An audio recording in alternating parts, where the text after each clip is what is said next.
Hello, hello, welcome everyone to Sunday Shogi, where we analyze your games. You didn't put your game to be analyzed yet, you do it in here, in a form.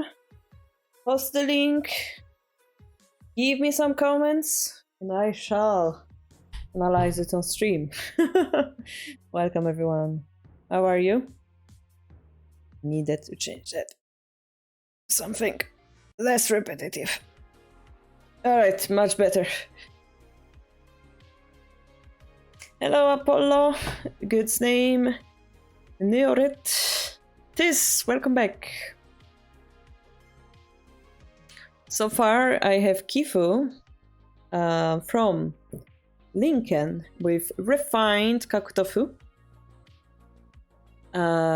Good's names, I see there's a link from you. Lump Note, Navoiska, Ion Grey, and that's all. Today we don't have a big list, so if anybody wants to add their own kifu on top, there is plenty of space for you.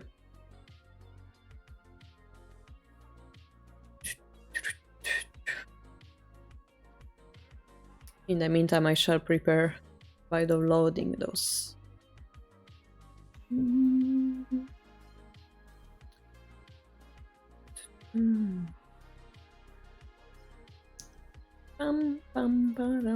Of course, guys, remember that playing shogi games is the best way to improve.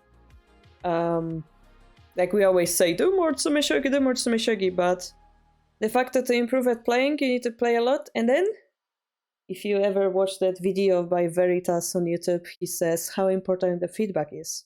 This is what we're doing on Sundays, and I'm shaking my tea. Yeah, sure. Oh my, that's also repetitive. So yeah, getting feedback, don't be scared, just send it, be roasted. Yeah. If you want non-roast version, please tell me. If you want super roast version, you can also put it in the comments.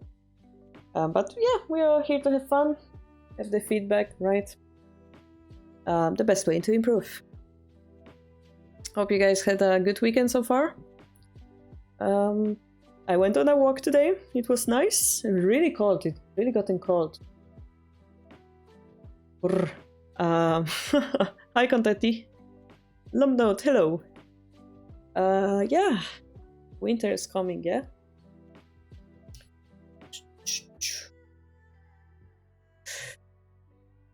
Winter is coming. Almost December, actually. Wow.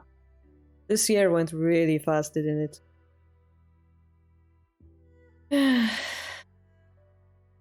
Isn't it first year without COVID or with minimal COVID? Finally going back to normality? Slowly, but surely? Appreciate good times, yeah? Alright guys, so we're gonna start with Lincoln's Kifu. It says, after last week's experimental run, finally here is a refined version of Kakutofu. The idea was to hinder Melkor's usual right-side king and throw his usual game of balance. So Melkor is the name of his enemy. Lincoln will be got there.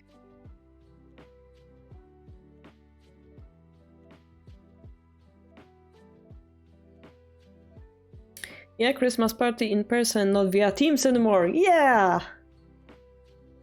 And you can travel, right? Through the lanes, not so much trouble anymore. Wait.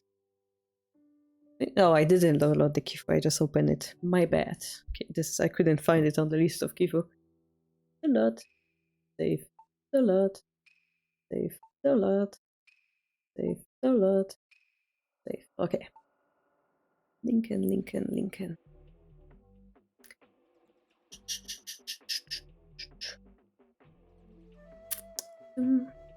Oh, and if you guys missed yesterday's streams, we came up with this silly spoiler block overlay to not show who's the winner. I don't think it matters today, but yesterday, because we were watching pro games, we had a lot of fun, watching the game and not knowing who actually won.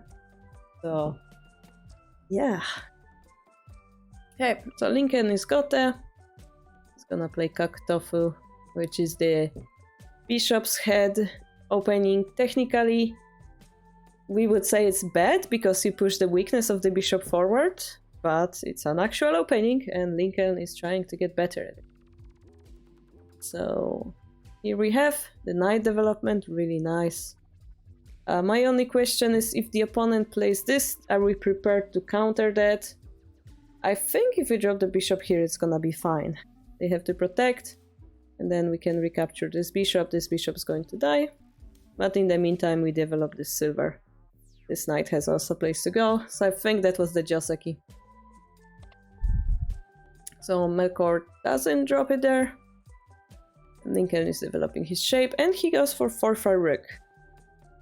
Okay, I don't know the Joseki, the standard line for the Kak Tofu. I expect that maybe there's an opposing rook, but in that case we would have to have counter for this move. Which might prove difficult.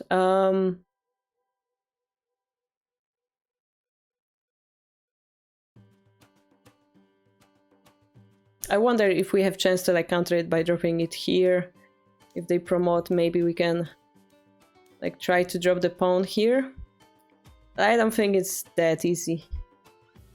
But quite interesting variation perhaps. Yeah, if they drop the pawn, we drop the pawn. Chase the rook away. But it's like barely enough. We would have to throw away the knight, right? It doesn't look 100%. Maybe that would be good.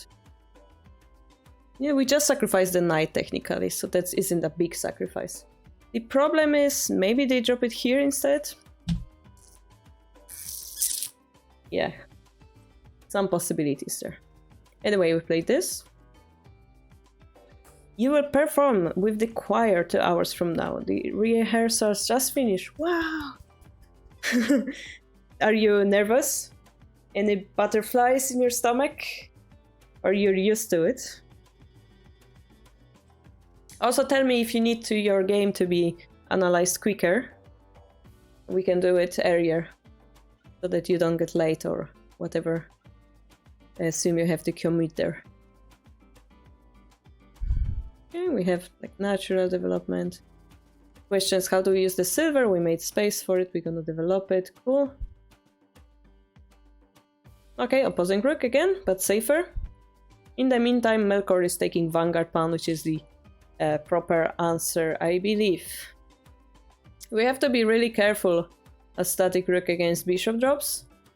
Just keeping that in mind.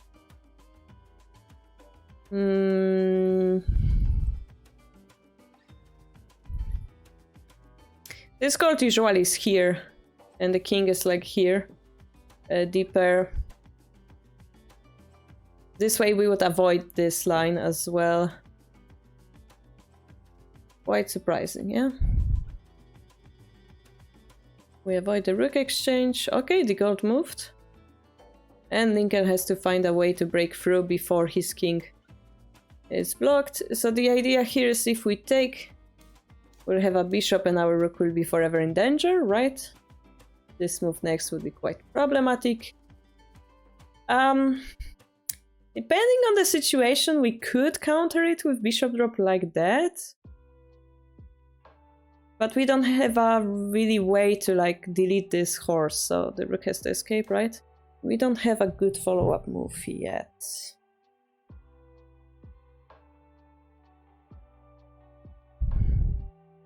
I mean, at worst, it's gonna be exchanged here for the gold. But maybe interesting move. Yeah, we could push here, we could like little bit abuse that silver over there.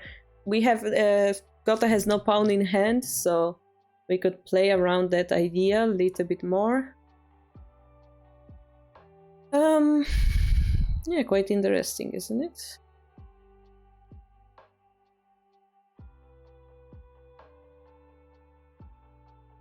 Like the horse is scary, but not really useful. Excited. Oh, that's good feeling to have. Great to hear that. Good luck. Yeah, I can analyze your game next then. Okay, we dropped the bishop anyway. Here we go. We decide to counter. with the knight. In that case, the question is...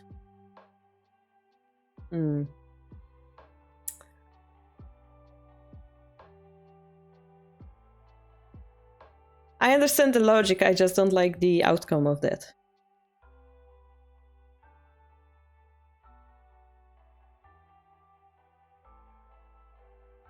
Like with this opening, what we want to do is put a lot of pressure here, and we don't really care about this side. And here we drop the bishop and over-invest into that side. That's how it feels. I mean, we will have trouble if they take, we take, and they go here. Maybe that's unavoidable.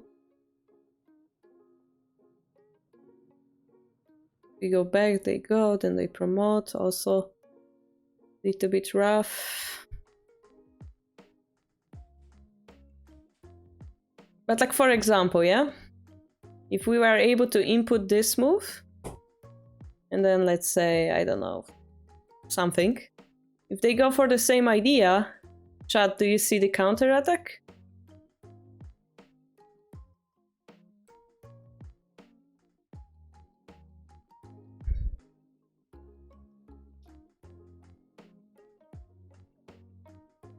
I'm pretty sure, chat, you can see it.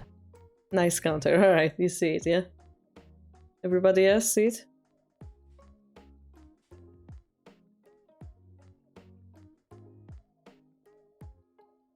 You do. Alright, cool. So we have this king rook fork. But that would be like one idea we could go. Like, it is a light attack, but somehow interesting, yeah? That's what... And here, you know, we put it in our own camp, so it's kind of unlucky.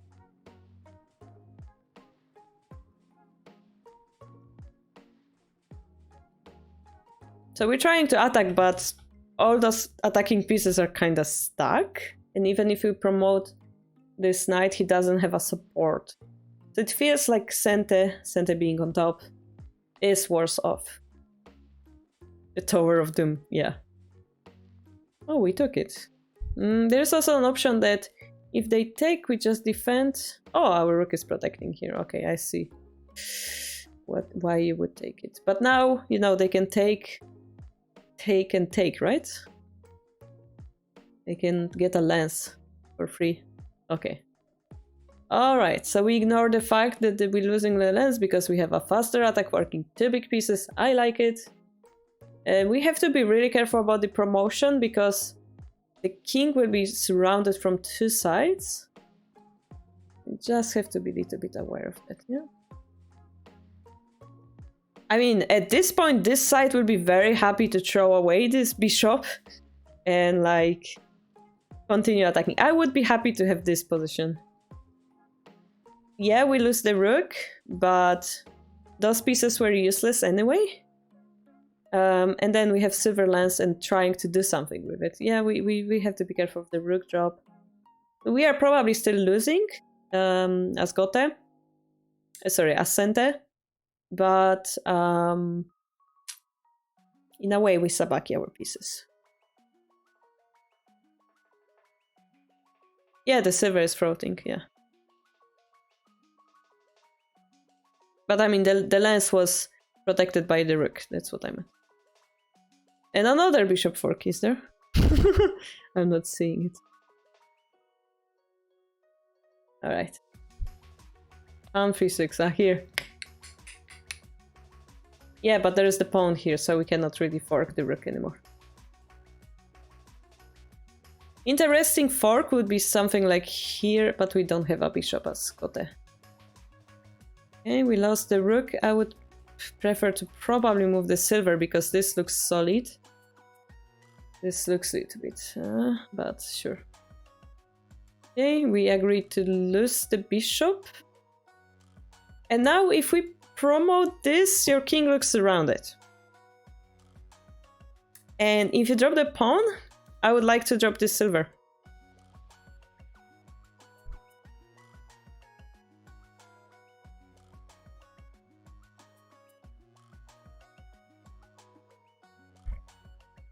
So a little bit rough, yeah? I mean, it's probably still winning because you have a lot of material.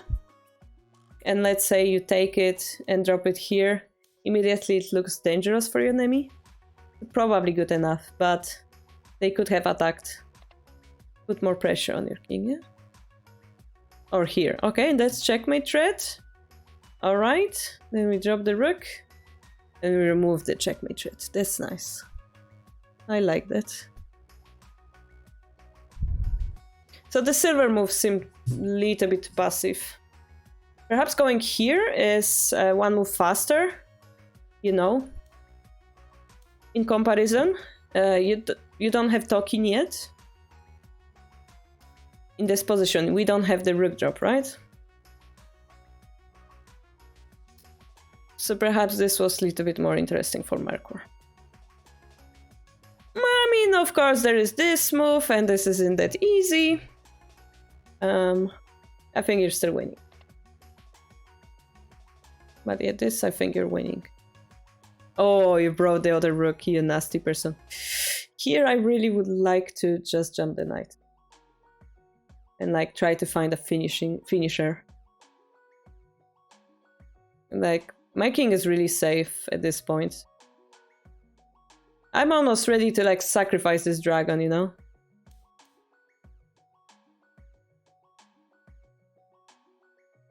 What's the best? I mean, bishop drop looks solid, right?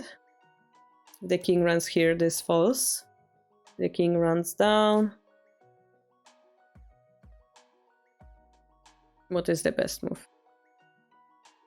Another lance drop here. If they take, we have this squares open. Another lance drop, they run. This is checkmate if they run here. I mean, we can take it. Yeah, and we gave knight and lance. There's Sume after taking this with the pawn. Here. I mean, there is this. Ah, sorry, no, this time there's a silver. I'm silly. So here, you mean there's a Sume. But they run here, no?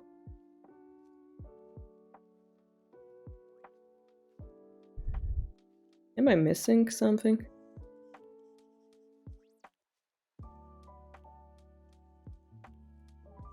Before the... I mean, okay.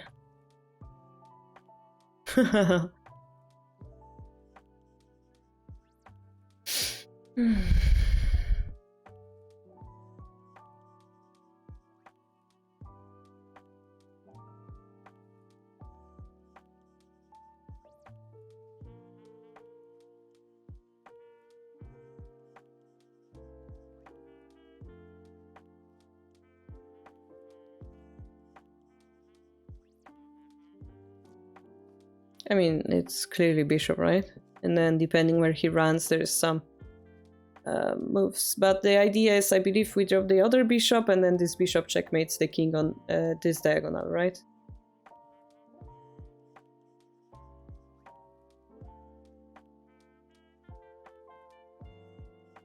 And I believe if they run up, we have a rook drop.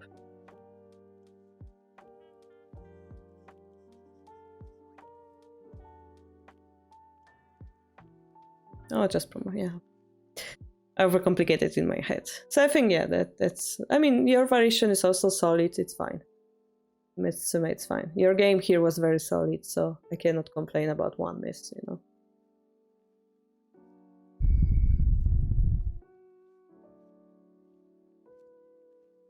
So yeah, I think you did really well. If anything, maybe Melkor could have activated, you know, the fact that he ended up with pieces in this position, it's clearly bad for him. So, as you said, I'm not sure if you said it, but you surprised him, right? You made him to play something irregular, and it worked.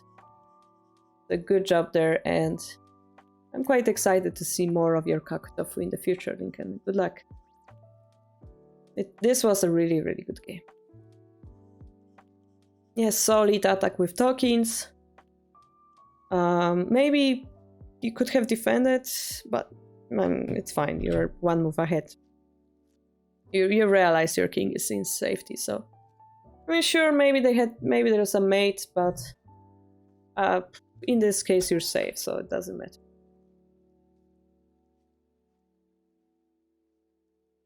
Yes, good. Yeah. Let's do your game right now. I proposed it to you, so it's totally fine. Actually, your game is next, so that's even better. Just tell me which is your nickname, the Marton one?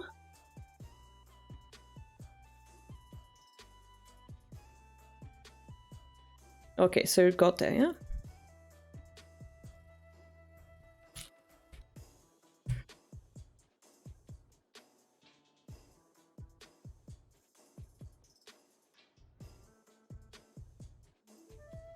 All right, let's take a look. So you're close to your bishop diagonal, which indicates you're going, okay, 4-5 rook. And now they're going for the 4-5 rook, but the problem is they have this pawn pushed. So technically it's not going to work. A simple, yeah. They won't be able to develop this knight, basically. Now we have to castle. This makes a space here. You have to be careful. They can play this. And play this. Yeah, you have to be aware of that hole that you've created. I mean, if you counter-attack in the meantime and you realize I'm better anyway, that's fine, but you need to predict that, yeah? So instead, moving the king first, in this situation, is perhaps a little bit better. We play this move when we play against Anaguma. Fuji system, it is called. Fuji system. And the idea is we keep this shape or move the silver here.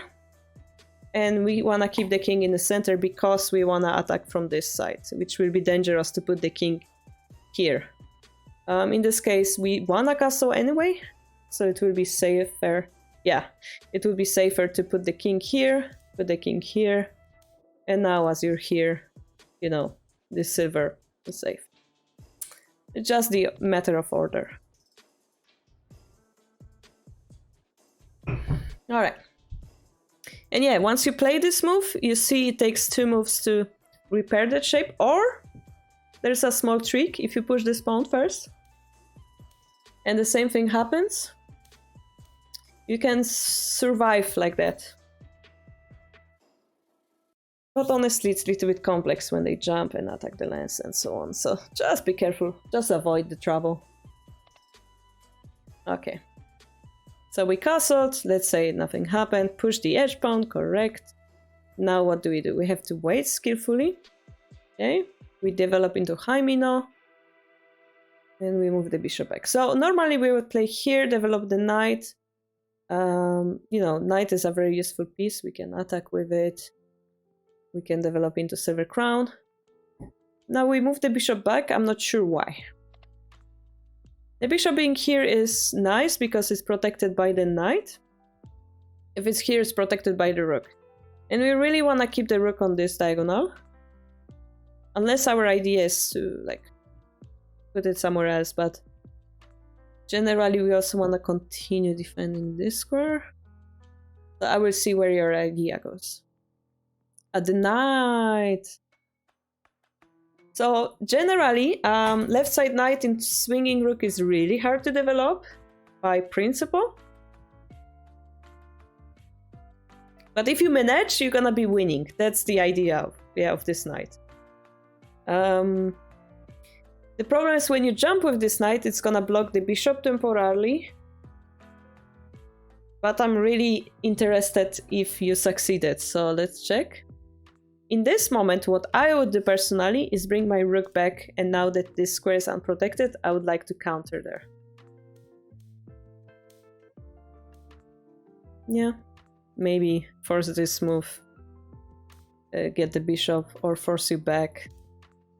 I would consider moves like this, yeah? And then if you promote, I can take because the bishop is hanging or something, yeah? I could consider this move. I mean, sure, my king line will be open, so maybe a little bit dangerous. But like, it's not the worst for me, right? Because your bishop is blocked. We could also speed up a little bit, try this, but I think then your knight is activated. Yeah, okay, so I have to move the rook first. Yeah. Could consider taking. And then you cannot promote the rook. I mean, this is the consequence of your choice. Yeah, I don't know if it's good or bad, but it's the consequence of your choice. So maybe we can try to protect the bishop, but yeah, it's getting hard. Something like this. Mode. The bishop is not useful, and the knight is not useful, yeah. But it's very, very difficult fight, I believe. So let's just see what happened. They moved the gold, and this move we have to say it's a bad move. Because now they have a weakness on this square as the gold is moved, yeah? So if you have a rook here, and you're able to drop a bishop or silver here, you will be winning. So, yeah, immediately in my head I'm like, how do I promote my rook? And their castle is weakened, so this is the perfect timing you wanna attack. For the same reason, when we are developing our castle, we don't wanna develop it in dangerous moments, yeah? If they attack us here, we'll be in trouble, let's say. I mean, this isn't working, but let's say we'll be in trouble because our castle is not finished. So, same idea, the castle is kind of broken, so yes, we do one attack. That's correct move. Good names, correct. Okay, we attack, the rook takes. They were nice to take it, they have a fork. And now the moment of choice. Do we save the bishop, or do we save the knight, or do we ignore them both? Okay. So we lost the knight. But in the... Oh, my friend, here. This is better. It feels better to me. Because it attacks both pieces at the same time. A little bit more forceful, but I guess this is also kind of forceful. Yeah, sure, let's go with it. Fun fact. If they were to use the pawn in this situation, then you take it and you have this threat. Because you dropped it here, they can drop here. Does it make sense?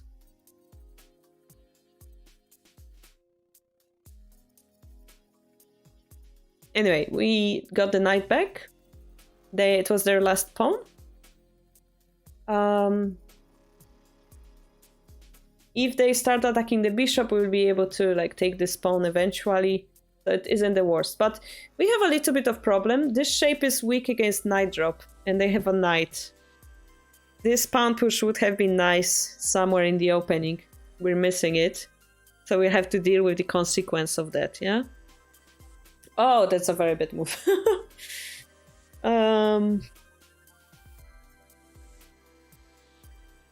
Okay, anybody in the chat, why is this a bad move? Can someone explain to me?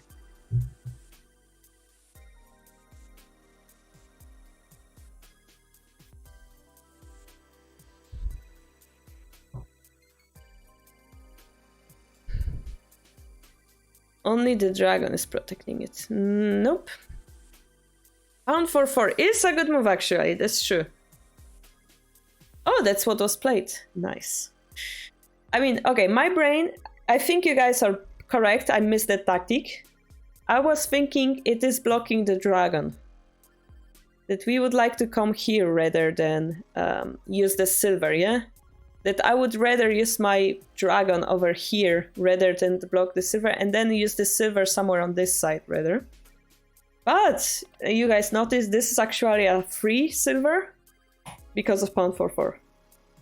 Even better answer than expected. So here if we take, we have equal exchange, but the silver goes away from the king, so this would benefit us. Yeah, it's also only attacking silver, correct. So here we lost the silver, and good names, it's officially better off. The dragon attacks us, we go back. We also have this option to try to activate our bishop, if we're not scared, yeah? Then we would force the dragon to come back, and you know, if they push, like, we have more time now. But of course, going back is an option as well. We can say this bishop is a protecting piece, so it's gonna stay here. They're gonna try to attack the bishop.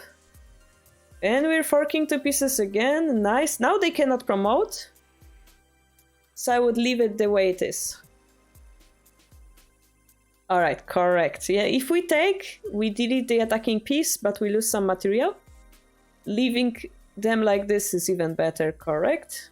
They're gonna try to defend, we're gonna break in. If they go here, knight drop isn't possible, unfortunately. They went there. And now there's a proverb. Against the edge king, push the edge pawn.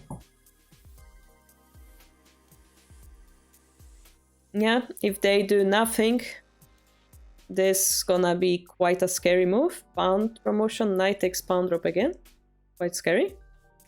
Or simply... I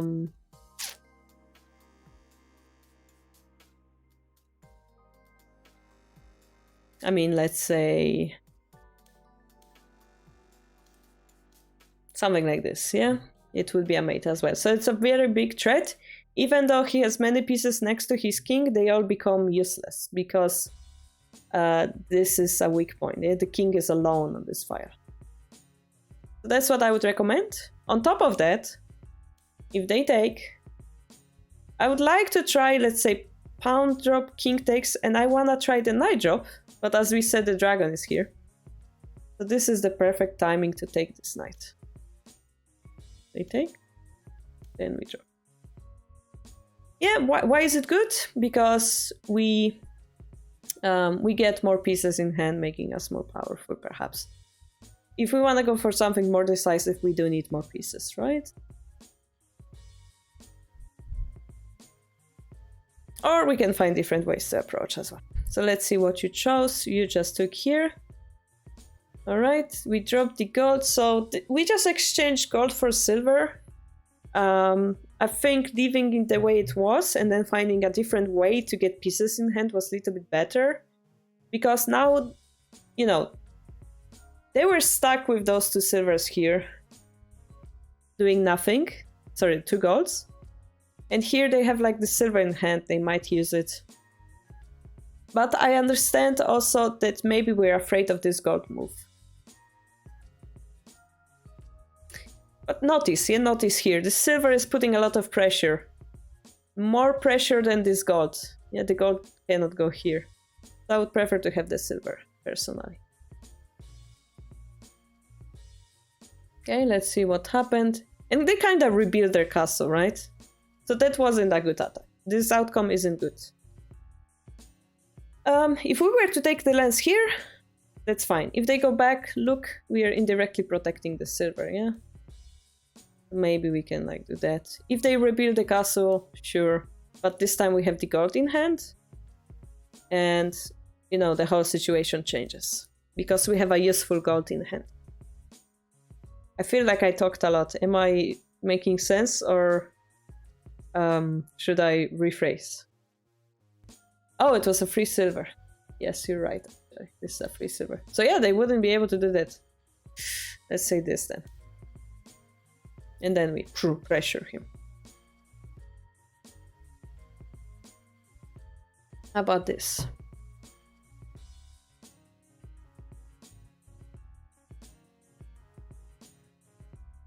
Yeah, so find the most efficient way to activate your pieces. Hard to believe it's not Sume? Could be.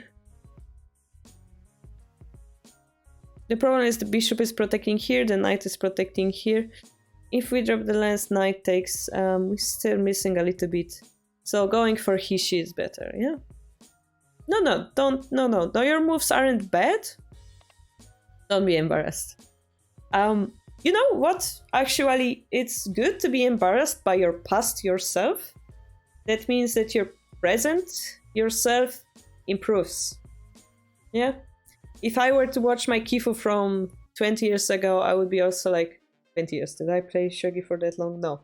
But yeah, from when I was beginning, I would be cringing, right? That means we're improving. So if you understood what you did wrong, that's perfect indication that we're going toward the right direction. Yeah, Toad, that was... But you won. I don't know how you did that, but you won that game, which is amazing. Alright. Okay, so we lost, unfortunately, our dragon. We're trying to put more pressure. So now if they come back, which they do, that weakness disappears and we lost our pivotal piece, yeah? Our dragon was an important engine of our attack.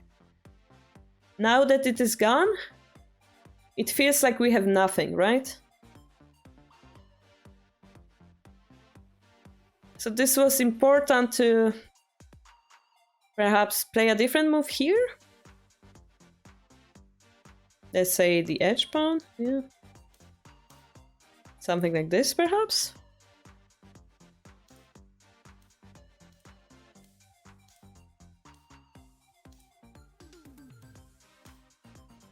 Checkmate. To keep this pivotal piece, because notice what I'm doing here, yeah? I'm widening the battlefield by attacking from two sides. It's a called pincer attack, and we mentioned it in Lincoln's game as well. In Lincoln's game, the problem was his enemy didn't have enough attack so that it's effective pincer. Here, I believe you do have enough pieces so that it is effective. So you should have kept the rook pressure instead of...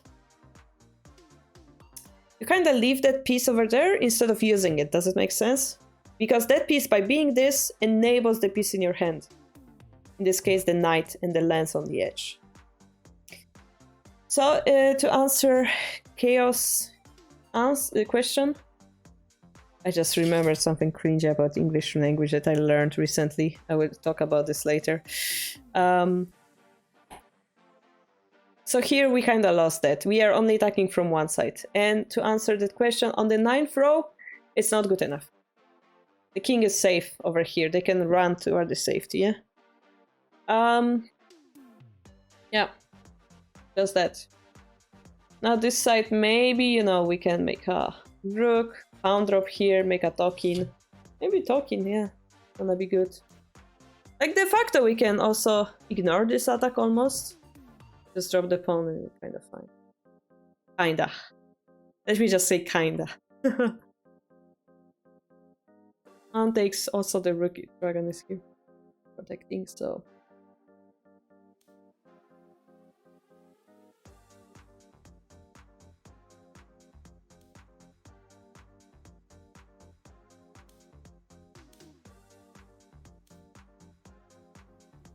I mean... we have space here, so it feels safe enough. But maybe a fight would continue as well, maybe. I'm not convinced, though.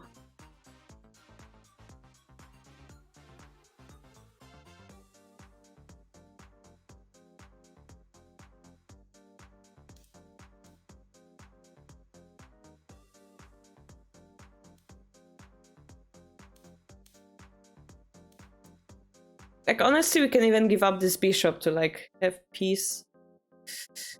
Okay, let's see the pawn drop first. Yeah, we were talking. Let's give it.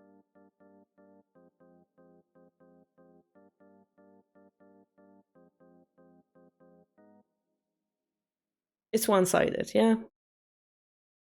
Let's just say it's one-sided. Compared to the dragon, which was clearly good attack from both sides, this would be very one-sided. So the enemy will be having easier time reading it out, yeah. Attack from one side is defendable. Unless we have more pieces, but here I think it's defendable. I can't believe it's not Tsume, yeah.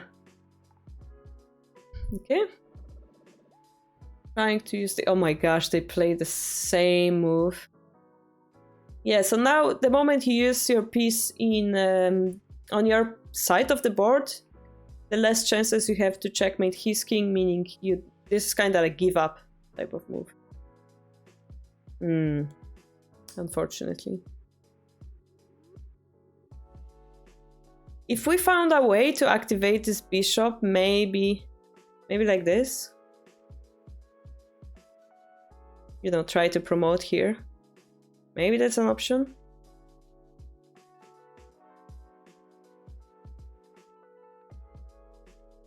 But in the meantime, maybe they can drop the rook, and it isn't that easy anymore, yeah?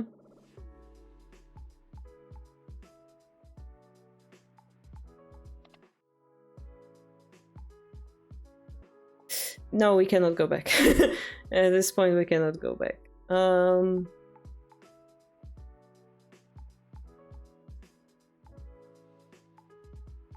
We wanna go in, yeah?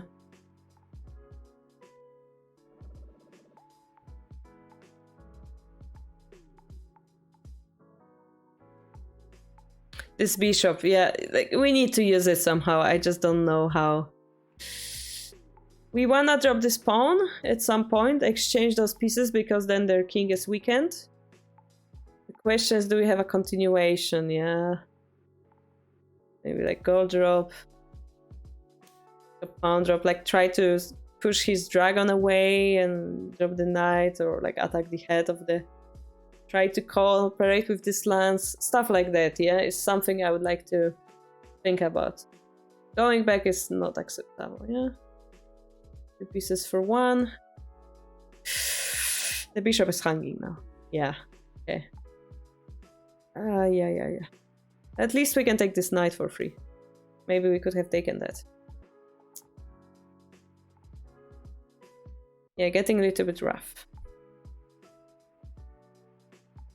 And we have a beautiful silver crown, as you guys can see. There is just one small detail that's wrong about it.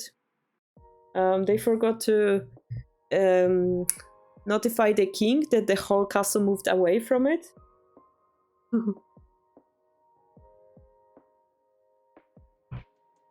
Does Santa have 942? 942. In which moment? Like around here, yeah? I mean, bishop could take, and it would be fine.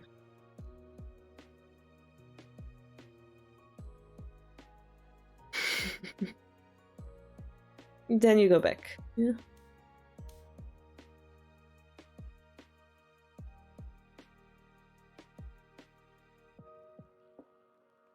I mean, I'm not saying we are perfectly safe. I'm just saying that it isn't that scary yet.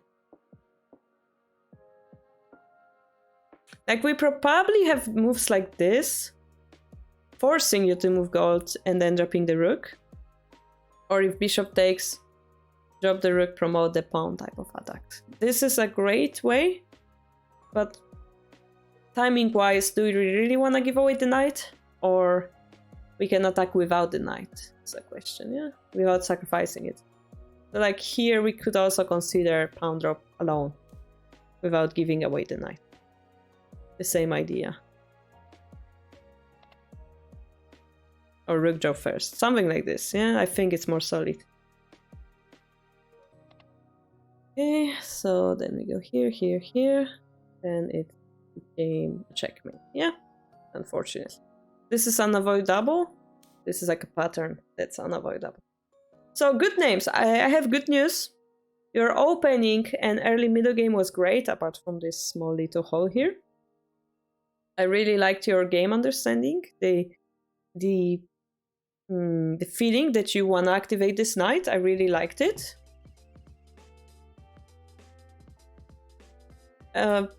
What you lost in is basically endgame. Yeah, the tactics. Like around here. What should I do in this position? Where is the king's weakness? You can take this position and like analyze it with computer and find the best solution here. Or by yourself, like what I would like to do. Maybe I take the lance first and then I want to use it here. I would like you to consider, because this silver being here is a great piece. I think you should leave it. We only have knight to attack with. We may need a little bit more. How do we get those pieces? Maybe I push this pawn, activate my bishop, yeah? maybe, as we said before, I distract this dragon and drop the knight here. Yeah, so the gold, like, you can take it here. And unlike the previous move, they cannot drop the silver here to capture your dragon. Because they have a silver. And in this moment, this silver is hanging, as Lincoln pointed out. So it's really bad shape for them. Maybe they play this and we're scared of that. But this is checkmate, actually. So once you realize you have a very quick edge attack, I think you're gonna feel more confident. Against edge king, push edge pawn is the proverb you wanna use here. Let's make it harder. Let's say they block or something. I mean, we can of course do this. What else can we do? We can like abuse this dragon. If we're really scared, we can probably just go back. Really scared. But also, we have this move. It weakens their king further. And then we can do something with it. Yeah. Like, the castle is just broken.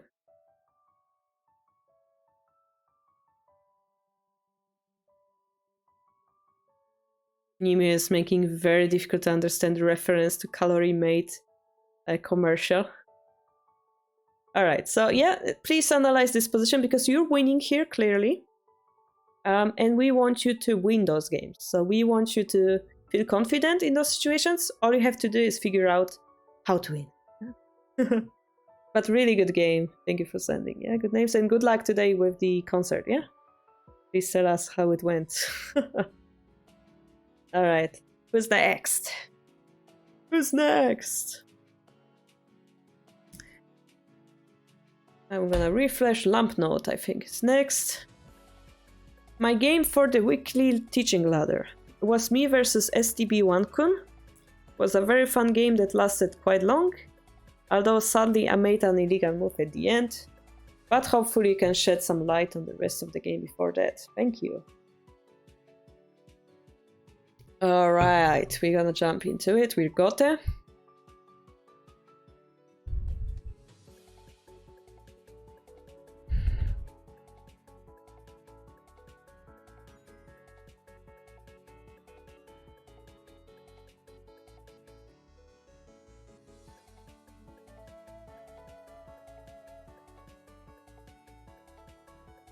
Nimio, you have TTK game.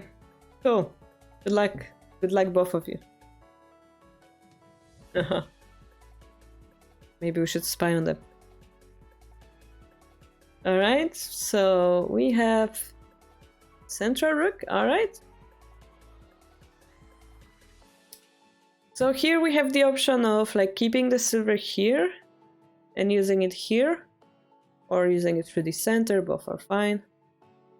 We take this shape, alright. So I'm a little bit afraid. There's also a shape that looks like this. And it has the option to like counter this knight jump with a pawn push. Yeah.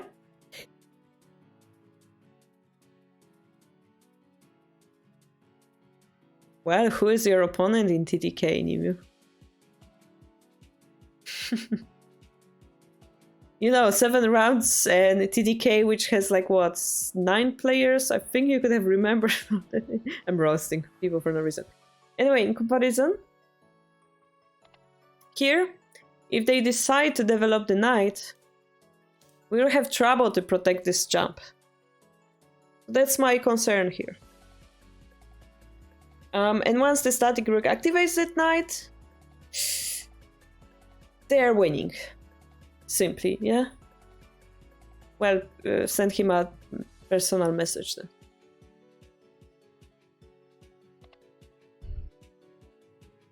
So let's see how it develops. Edge pawn, cool. Edge. So, okay. So they have to pay the tax. You don't have to pay it back. You can pay it later. You can allow them to take even this edge, yeah? Depending on the situation, gives them more space for the rook, but overall, you can use that move somewhere else. This is their tax, they have to push it, but sure, okay. Oh, look what's coming! Knight! Okay, our plan is to retreat. But if they jump it here, your silver is trapped. So that would be a little bit problematic, perhaps.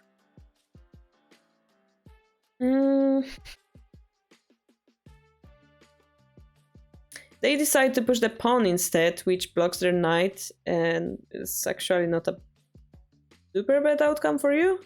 The only problem will be how do you defend this pawn? You can exchange it. I think that's acceptable, yeah?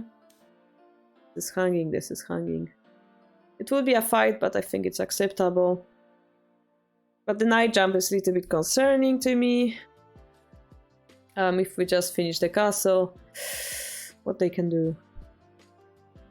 Honestly, they can just wait and see what you do. Like, you would have to come up with something. And they already have like this better knight position. They don't break through immediately. But the fact that they have knight activated is gonna work for them eventually. That's my feeling, yeah?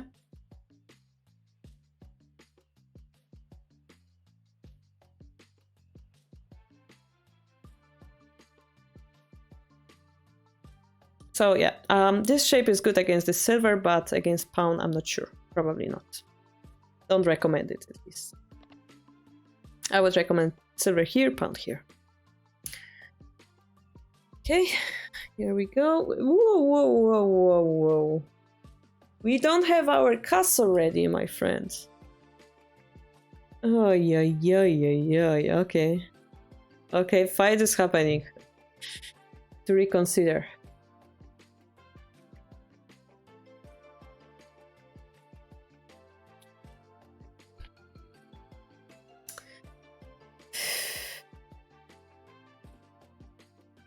So I really would like to try this move. To break through the center. Yeah, this pawn is hanging. If you move the bishop here, I have the reason for the knight jump.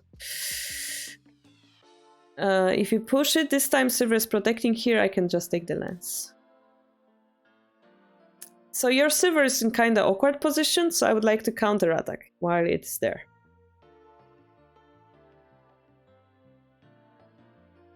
So I think it's because, lamp note, I think it's because they're playing this silver that you have to consider the knight jump. If they played this instead,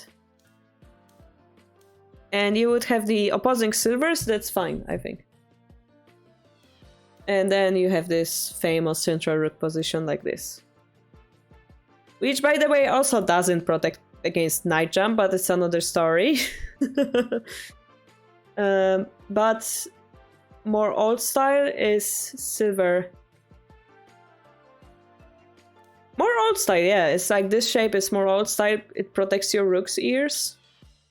It's worth knowing, at least. You don't have to play it immediately, but worth knowing. And we pointed out the main problem is perhaps the knight activation here. Yeah, your silver went away from the fight, so I'm searching for moves like this. I'm searching for moves like this. Stuff like this. I'm immediately searching for something. We don't have enough pieces. But, you know, maybe this. And then if you castle, I do this. Isn't it scary suddenly? Rook takes, gold takes, silver is dying. Bishop takes. Aha, I'm gonna protect my silver. Nope. Yeah, you give the opportunity for your opponent to do something. You just have to be aware of that. I mean, yeah, maybe you can play a different move here. But yeah, maybe bring the bishop back or something. It's survivable. Just be aware that this is where your opponent wanna start at the aggression. Because you're vulnerable. Your silver is vulnerable. Okay. And similarly here, they're trying to attack vulnerable line. But pawn takes allows us to create token. so it's a worthy exchange. Maybe we're afraid of the lance drop. Yeah, little bit troublesome. Maybe we can just take. Maybe this is manageable.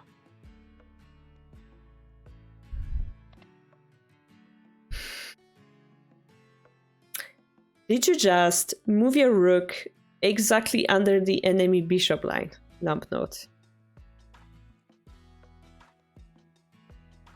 To double protect a silver that's already protected. Are we really now witness to this very brave move? That's gonna lead to no good.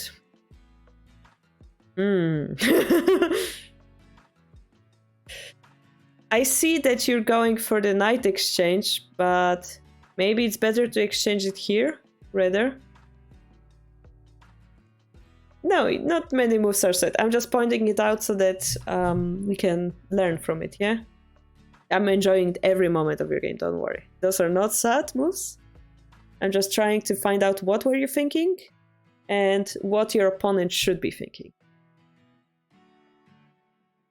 So now your opponent is thinking, oh, my bishop is on this line. How nice. Yeah? It's not sad, it's just the reality. All right. So here we're gonna lose a piece. No, we're not losing a piece. Okay. So the problem is we stop the time. We stop calculating our crazy brain. We look at this and we realize their castle is all connected and our pieces aren't. Who's better? On top of that, they have this fork. Who's better? They are. Yes, correct. So this is why we should predict that outcome. And in this position, yeah, strong players would consider those factors over here. Or even better, over here. We would consider that. And maybe, maybe I should castle, you know? Like, yeah. But this requires, of course, predicting that this is going to happen. So I'm not expecting perfect reading from you yet. Hey, whoa. I see some good move here, Lampnote, and I want you to point it out to me. A good move that you should always play in this position. And that you should feel embarrassed, as good name was about his game. You should feel embarrassed for not playing it here.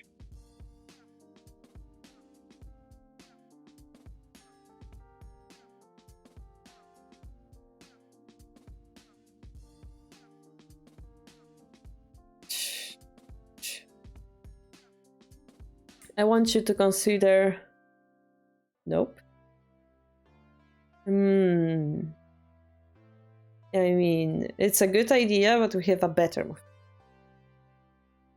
So yes, we want to trap enemy rook, but there's a particular shape that makes it very easy. It doesn't require to use pieces in hand.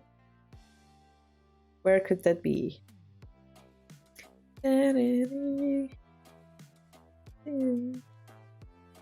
It's very simple, don't worry. Yeah, you got it. Cool. Go 3-1. So this is a famous rook trap. Yeah, this is why he shouldn't have dropped it. By the way, this also solves your problem with the knight fork. I like it. And the only problem you may have is this bishop drop that looks scary. Oh no, they can drop the knight. But paradoxally, because you kept your silver on the bottom, it's fine. You can go to the side. They have no continuation. So paradoxally, the fact that you didn't castle would save you here. How cool is that? A small difference, big difference.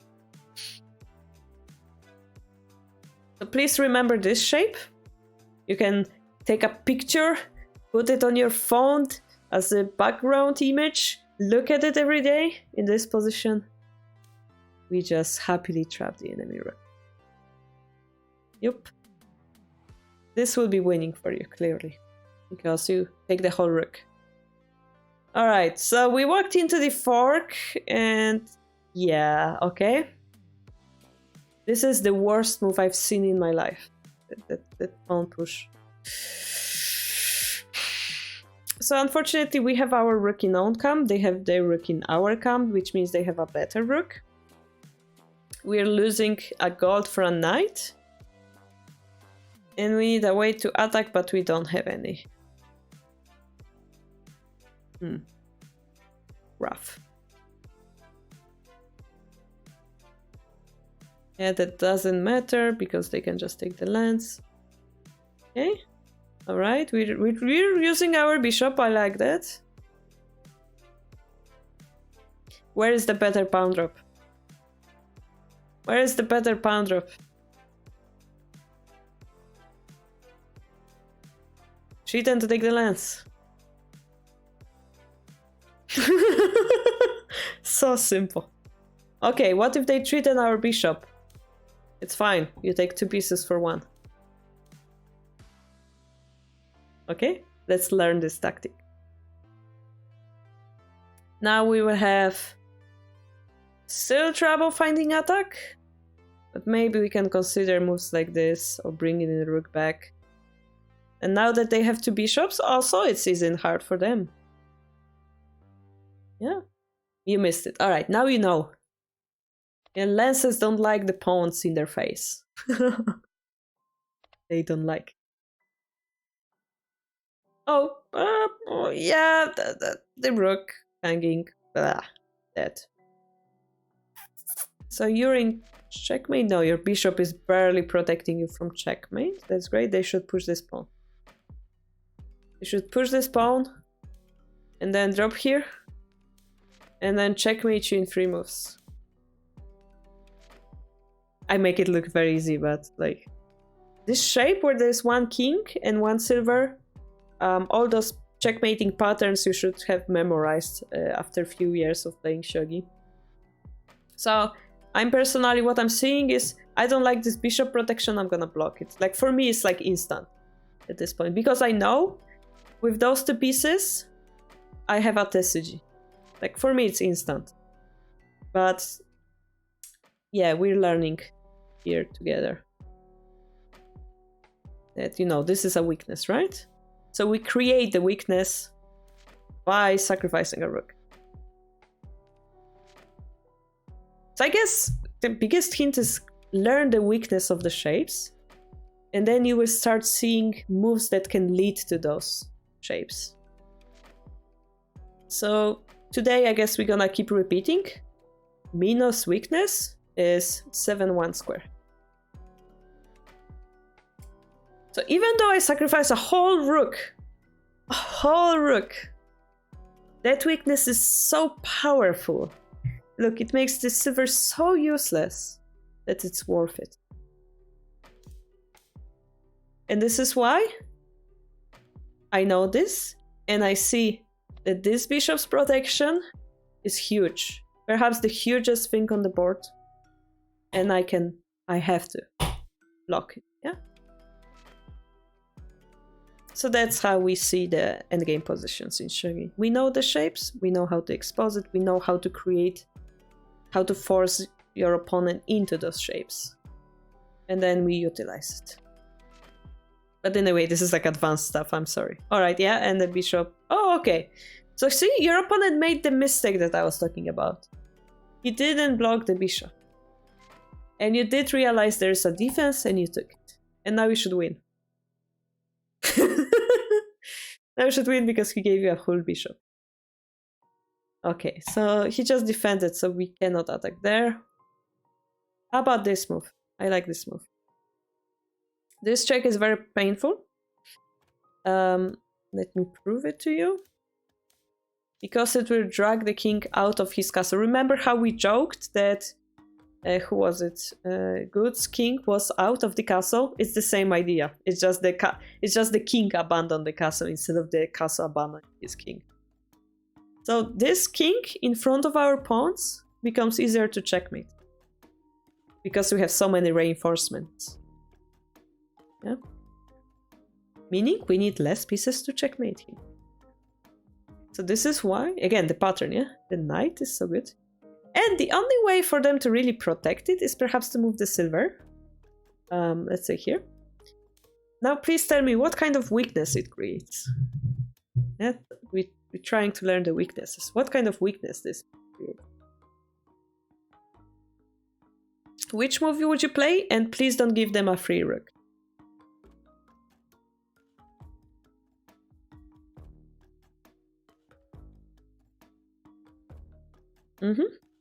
Where would you drop the rook? So the weakness is here, yeah? Correct, because the silver moved. The silver is not protecting the gold. Where would you drop the rook? And now I'm forcing you to think 3 moves ahead.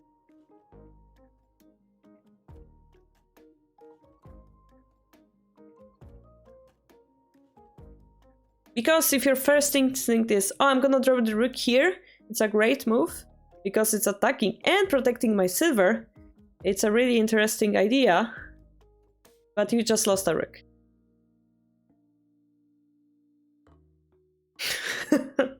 Yeah, I'm very nasty today. But this is a beautiful example, I guess. Yeah. So this is the only square we cannot drop the rook at. And by the way, if we drop it here, this is our opponent's privilege to do this move. For the same reason. And this is how shogi tactics connect with each other. We have the bishop drop, therefore pawn drop is a good move. Yeah. So perhaps we can consider, yeah, both this or this as possible moves. Yeah, if they move this gold, the silver is dying. So de facto, it forces them to move this gold, and we kind of take the lens with tempo. It's quite interesting. Yeah, probably 4-9 is the best. It isn't easy yet because we have plenty of weaknesses of our own. But the fight continues, yeah? And for example, okay, I'm gonna make it even more complex, alright? You could try to expose this weakness again. This line. Somewhere along the way it may be useful. It's just we sacrifice 1 pawn, but we create a weakness. Remember, we talked about creating a weakness, how important it is. By the way, this, attacking the silver, trying to expose the same weakness, beautiful. How efficient those knights are. We can just keep it here. Maybe it's better because the gold is getting too close. Maybe it's better like this. If they run. Where's the king? Guys, do you remember the proverb we talked about? Edge king? What's the weakness of the edge king?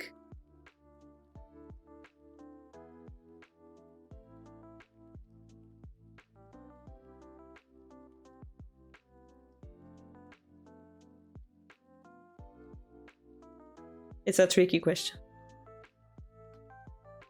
Edge king, edge pawn. That's cool.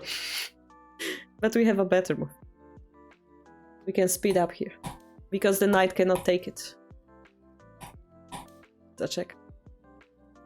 The silver has to take it. How weird it is. A silver has to take that. And again, knight cannot take it. King has to take it. Then we can jump in with our dragon. And this is a checkmate threat. Bishop. Knight drop.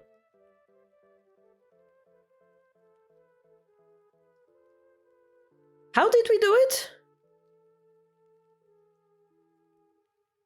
With simple knight drops. We took a lance because maybe we need more pieces. Those two simple knight drops. Why are they so effective? Because they're attacking the critical point. They're attacking together from 2 directions. Again, pivotal piece. Another piece supporting. That's being supported by that pivotal piece. Yeah? I make it seem very easy, right? But it's that simple. Yeah, I know, because defender played the most natural response. Yeah, but those natural responses decide the flow of the game, and then you have to branch off of them. So you need to see the main line. This is called the main line, the most natural. And then, of course, to make the game more difficult, we will play a different... Like, we're not gonna run the silver or something. But we should read the natural responses as basics, yeah? Anyway, I wanted to point out that, funnily enough, yes, like this move will be one move slower than the lance. And we can do that because our king is safe. We can drop the lance because our king is safe. Yeah, so we know the pattern, yeah, as Neoret mentioned, edge, king, edge, pawn. But remember, each pattern applies to different situations. So we know the pattern, and then we work on top of it. I know that edge pawn is good move, but maybe there's a better one. And turns out there perhaps was one. Yeah. So that's how we read shogi positions. We have the knowledge, and then we calculate on top of that. Okay, so where were we? We dropped the bishop, it's a good fight. Here again, my friend. This is a good move. We attack the bishop while attacking the guard. We do not use the bishops in hand. Do not drop... If I ever see you drop the rook in your own camp, I will be very angry. Do not play those moves. The rook is reserved for the attack, alright? Let's make a rule for you. Rook in the attack. Yeah. I mean, sometimes it's a good move, but we have a better move here. We don't have to take this. I would take the left, maybe. If they promote, we take it with the rook, and then we have this check. I think this is better. Take. I guess that's fine as well. Okay. Right, we activate the bishop.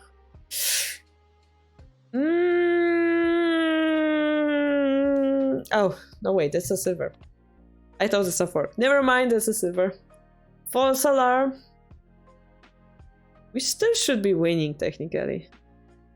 Okay, here, definitely this move. Like, they cannot even move the silver. I even picked up the silver. They cannot move the silver, so this move is like shouting at us, like, play this knight! Please remember this pattern, yeah? This is the weakness of their castle. Also the weakness of both. Yeah, so we blocked our bishop, that's unacceptable. We could try to push this one to break their shape and then search for some forks here. Oh, you did push that one, cool. Okay, but the gold is protected.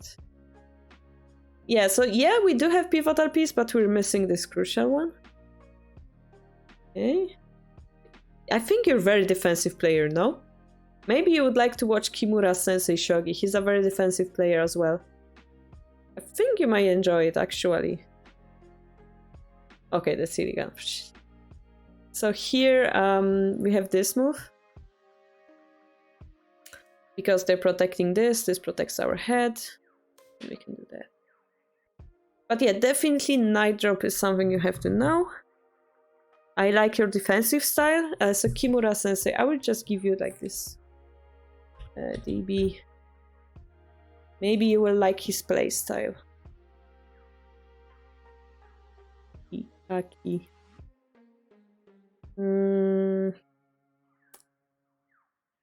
Ki. Oh. Aki. Ki. Ka. How does it work? Kane. Ka. Kitamura. Kimura. So this one.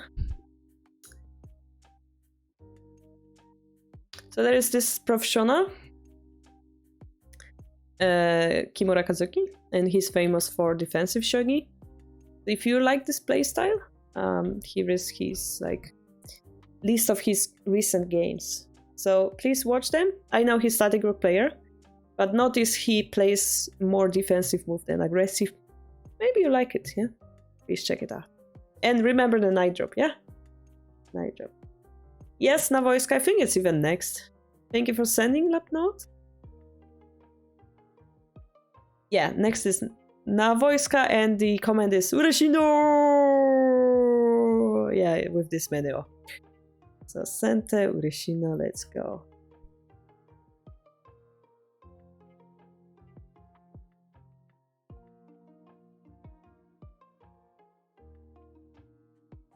I'm waiting for it, Lamdo.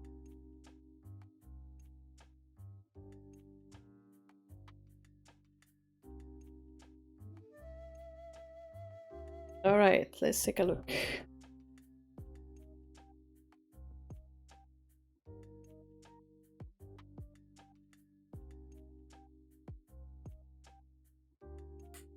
Is this the order of moves? I'm also learning it.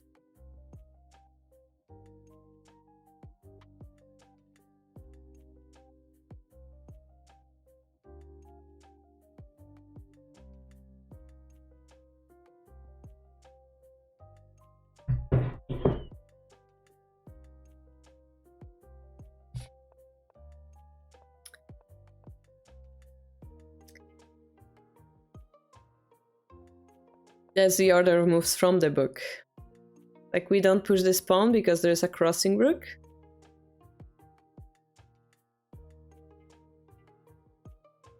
But I'm gonna explain it in the video, so I guess I can do it later. So I was wondering if they can, like, drop this pawn, like, to force you off or something. It is vanguard position, yeah? So this is acceptable, you're saying, yeah? I'm learning here myself, so I'm quite interested. Sorry.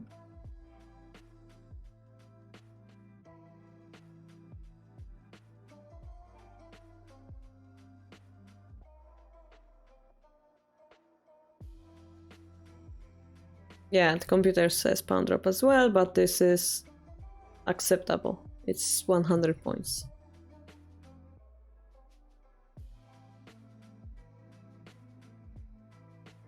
Anyway, I find this interesting, yeah?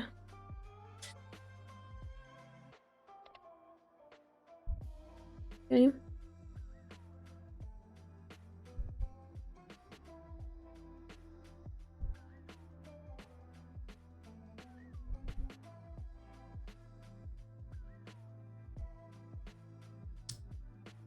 So my understanding from the book is if they're going for boggin, we counter it like this. And here we're going for an attack, which should be slower than the boggin. That was my understanding from the book. This should be losing according to the book.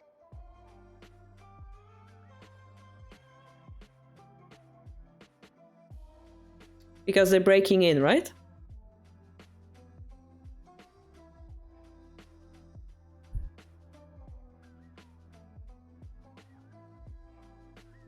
So it seems like they succeeded in making dragon.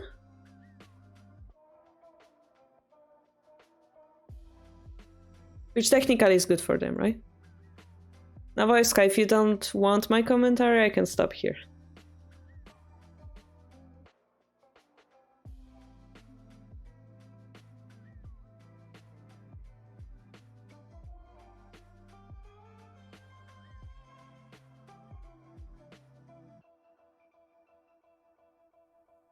Honestly. Okay. So I'm just explaining what I learned last week. I know you're having fun playing this opening, and I know the pressure, like, oh, you know the knowledge now, so you have to play properly, and there's no fun in it. I respect that. Yeah, I understand that viewpoint. Yeah, I don't want to break your fun too much, but I also want.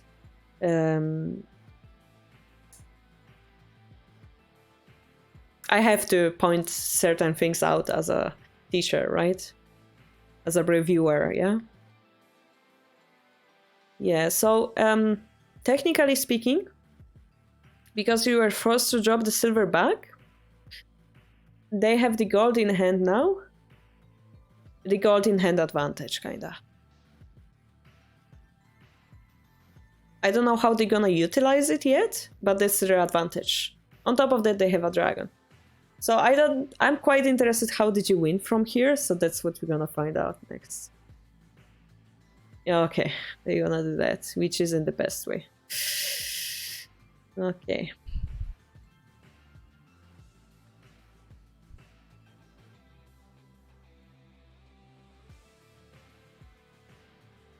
Oh, I like this move. Okay.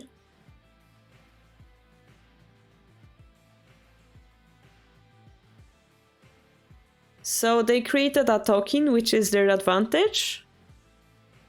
They can break your positioning, but they don't have enough pieces to break through yet. If they manage to drop this gold here, they almost pincering you, yeah?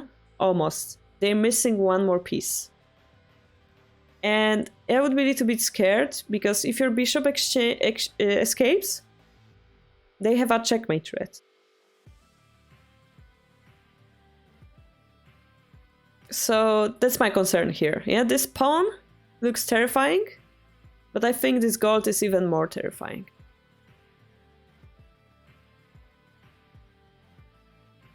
You probably need to like end up giving away this bishop.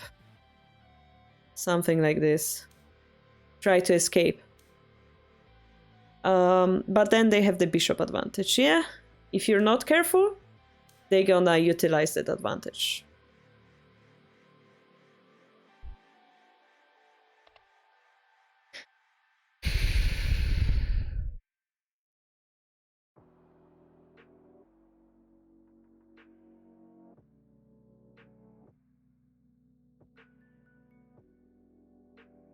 So yeah, this bishop defending here is a thin line.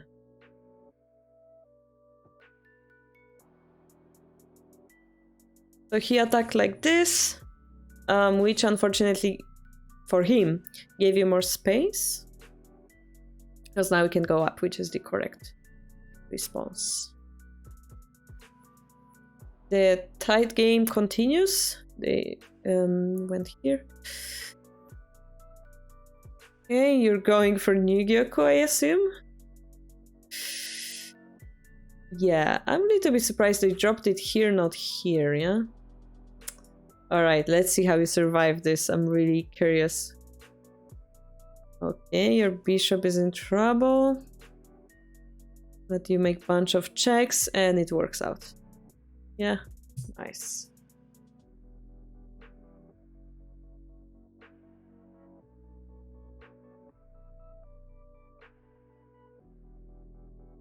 They don't have... Actually, this bishop check is quite nasty. There is no way to like defend it properly. The king run seems to be natural. Maybe only here. Try to keep the rook drop check out of the way. Did you have a plan here, Navaiska, against this move? I mean, I can see like this kind of light escape connecting the bishops, followed by rook drop or pawn promotion. Maybe pawn promotion itself is quite aggressive enough. Anything is good, they have no pieces. That's also true. I was wondering if this is scary, but yeah, you're right. They have no pieces. You're right.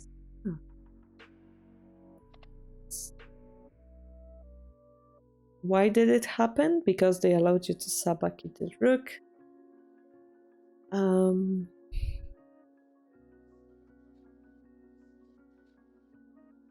It's super interesting to me personally.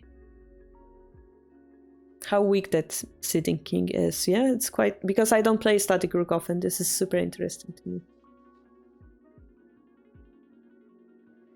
So they could have saved a move by playing it here directly, right? So let's say this and this and this. Yeah, the same idea.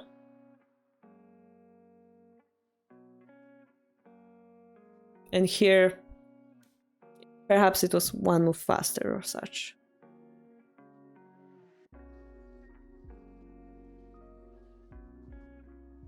Which, by the way, is pretty nasty after pawn push.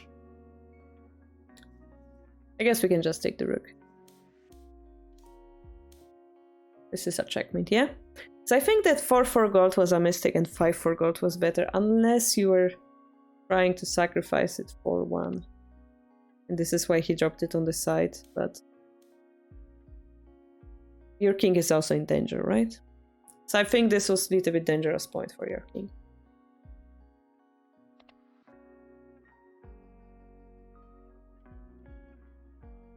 Nevertheless, pretty interesting game, Novoiska. Thank you for showing.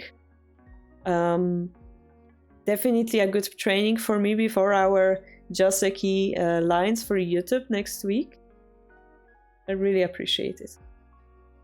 I hope I also will be able to enjoy this opening soon enough. Looks interesting.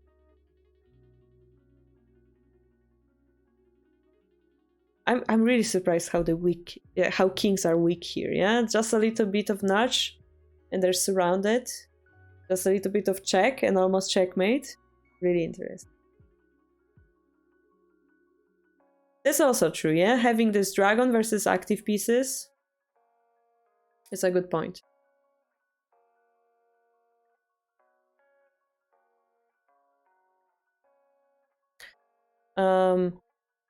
Let's reconsider with the computer.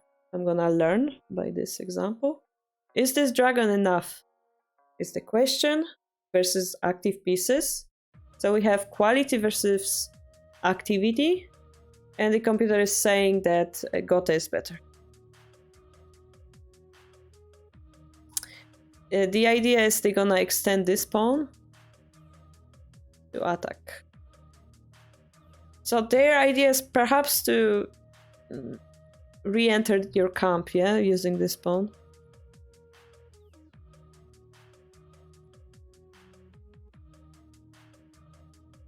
But of course, in normal shogi, computer shows you immediately, but normal shogi isn't that easy. Interesting. Yeah, that's the biggest question: is the dragon activity enough? I agree. Yeah, the idea is probably to activate this bishop together with the dragon. All right, thank you for sending, Navoiskar. I really learned a lot thanks to that game. I feel like I learned a lot, yeah. On top of the Joseki read I did. We have 2 games left, which is Toad, you're after Eon. Eon is first, and then Toad. So let's do Eon. Eon sent 24 kifu. Unfortunately, I can't make it to the live stream, but I'm looking forward to watching the VOD. Thank you very much.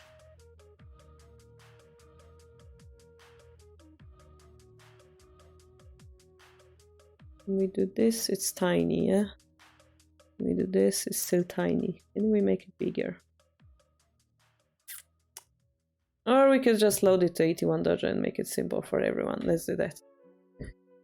So this is Gote. For Windows. Did I save it as the correct one? I keep yeah, kifu too. No.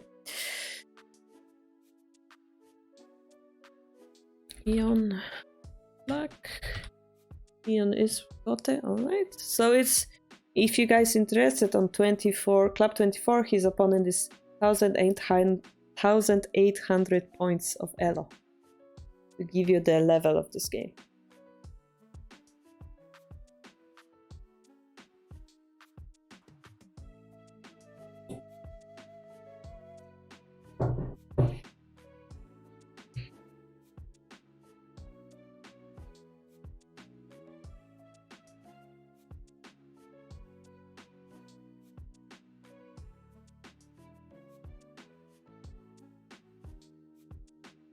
So we have the Gangi. Yeah, Gangi with 6-3 reclining silver. Or right side king. No, that's the silver. Alright. Where is the king going to go? Okay, so now enemy is attacking us on the head.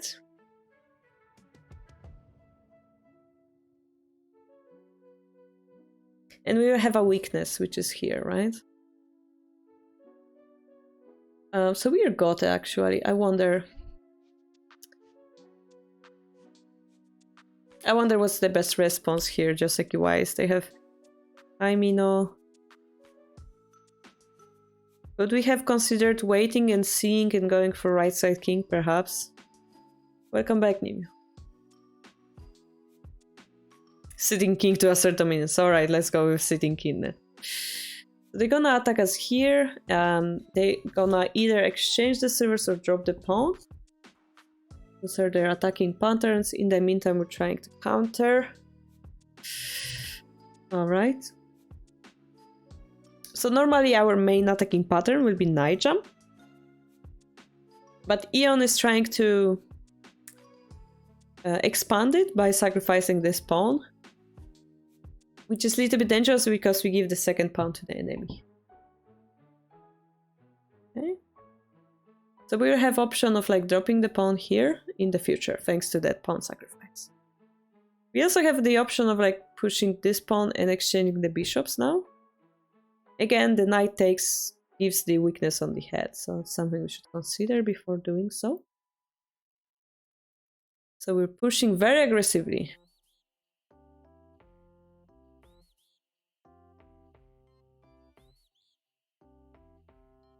So my little bit concern here is that in double static rook, what we like to do, my feeling is, I don't know exactly, maybe Nimio can confirm, we like to go lightly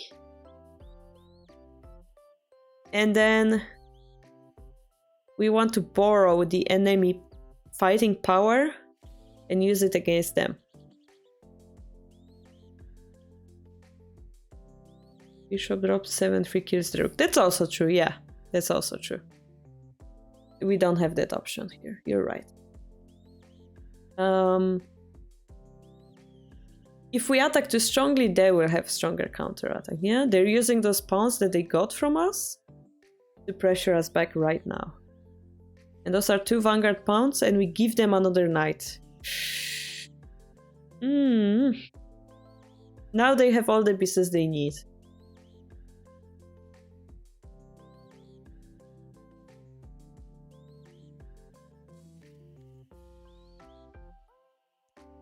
We give them a silver as well. But we also activate the rook, so that may be interesting. They drop the silver. Why they drop the silver? They try to protect against pawn drop by escaping the silver, perhaps? Protecting the bishop sack and bishop drop. I think that's what's happening. Interesting.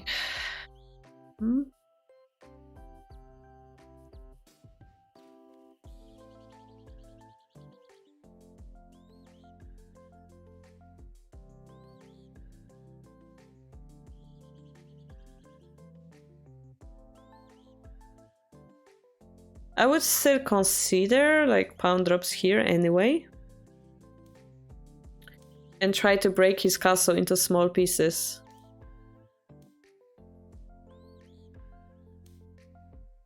Yeah, I would want this to happen.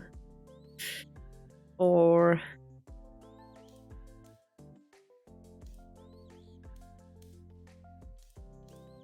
you know, like try to break down the position. We give them a lot of pieces though, so I'm not sure if that's super effective. There's also a possibility of rook exchange. Maybe that's the too heavy pattern that we talked about. Maybe going for the lance is better. But we give them chance to counterattack, and now we have to sacrifice the rook anyway. So I would be more comfortable with his king being weaker, maybe. Okay, they just took it, okay. Activating their own rook. And our king is very weak against rooks. We have Sokofu, and now this is the final question. Whenever that's enough or not.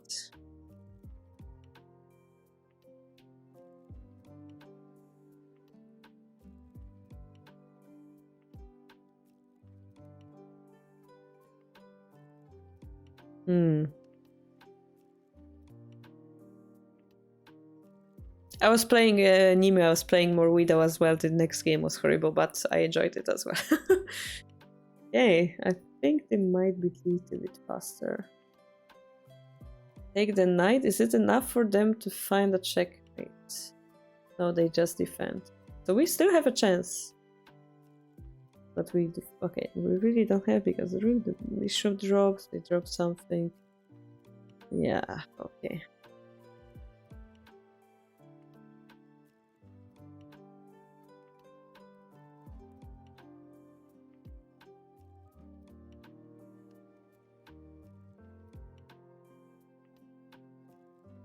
I mean, the end game is very inconclusive, I feel. Feels like we're surviving. We need a Hishi. I cannot believe this is not Hishi.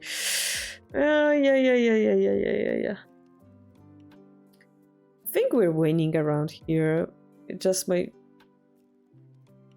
They don't have a mate on us, right?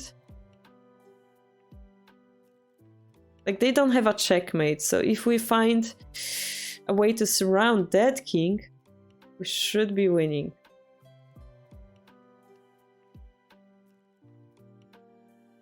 Whenever it's here...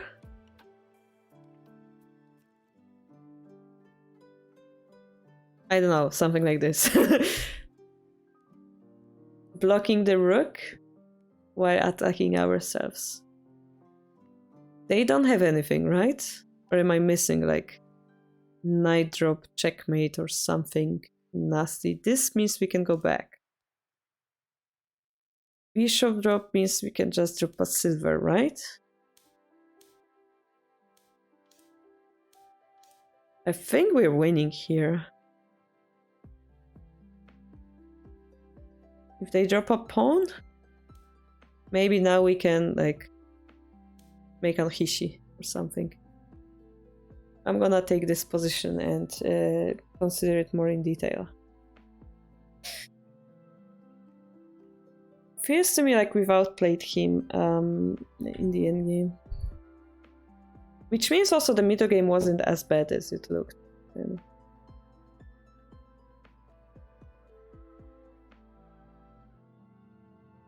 Here, yeah?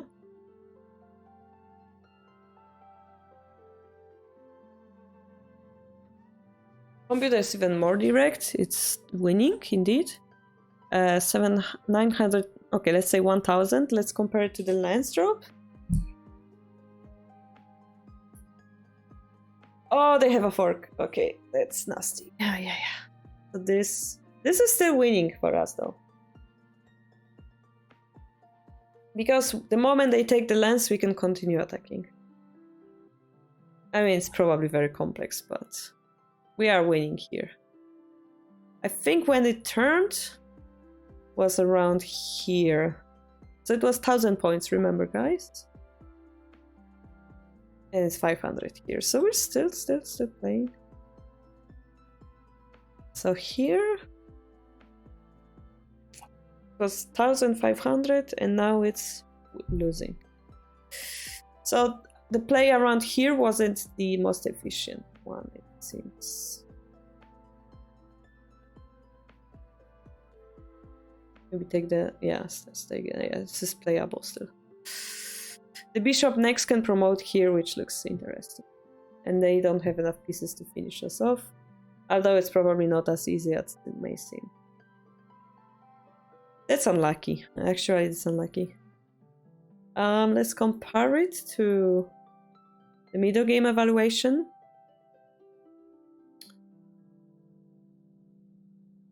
So I was a little concerned this isn't good enough.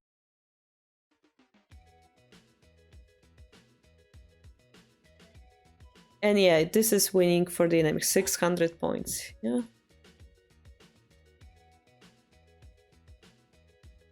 Around here. So the question is, when did it turn, yeah? This is equal. One more question. Is pound promotion the correct answer here? Or is it pound 7-7? Oh, it's silver drop 5-7! It's equal fight. Interesting. I like this move. Yeah, let's make it think more. I don't know, Necrodis, which moment is the bishop drop 1-5?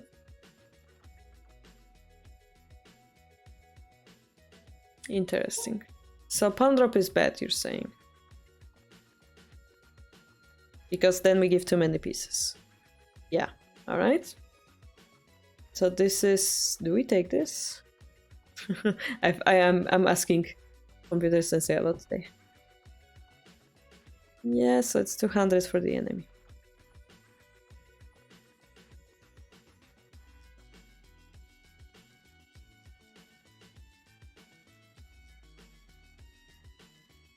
Probably we should sacrifice directly. All right, yeah. So they should have dropped the pawn instead. It seems like. This keeps the shape more solid, giving them 500 points of advantage. All right, makes sense.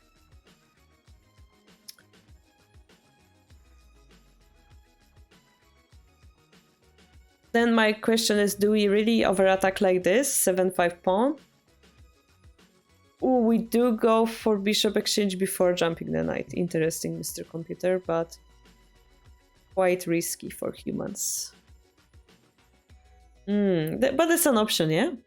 Do it before jumping the knight.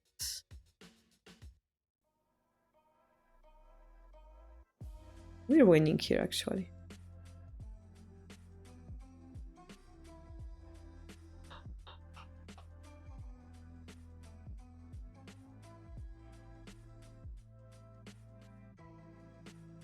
Simple, yeah, we talked about this in our newest video. Pawn in front of the rook exchange gives us free benefit. Seems like it gave us a lot here. I believe we have this counter at all points as well. So if we were to push this here, let's see what it leads to. Takes, let's say, pawn drop. This allows us to use the crossing rook, and here I believe we can push this pawn and start exchanging generals.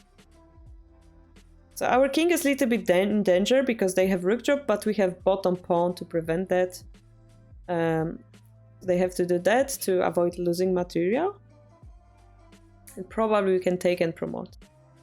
Or just bishop drop. Sure, get 2 pieces for 1. No problem. Yeah, they will have to protect. Let's say they don't protect. Let's say they don't protect. I'm gonna show you what happens. We're gonna probably, yeah, okay, take, I assume. So this way we exchange 1 bishop for 2 pieces and continue attacking, which is very nice because we have this knight here and they cannot drop a pawn because it's an if. Therefore, the only way to avoid losing more is to bring the rook here. But it gives us additional ways to create pressure, which we're gonna pawn drop. Interestingly, we're not giving them more pawns or more pieces, we just leave it hanging like that. Quite epic way of attacking. I really like it. Yes, we have to acknowledge that our king is surviving. Beautiful. I really liked it. Maybe Eon, you could consider that attacking line. Yeah.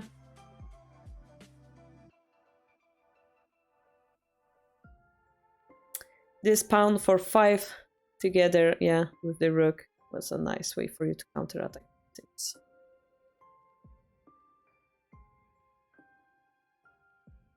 Just out of curiosity, I want to check if this attack by center is working or not. It is equal, alright. So yeah, unfortunately we had the accident in the endgame. It was a difficult endgame. We found a nice move in the opening. Hope you like it, Ian. I'm gonna leave it here. I would need to like analyze more in depth. I think we're running out of time, so I'm gonna leave it here, Ian, for you. Alright, and the last is Toad. Toad, where are you? Here you are. Okay, so it is the first kifu on the list, right?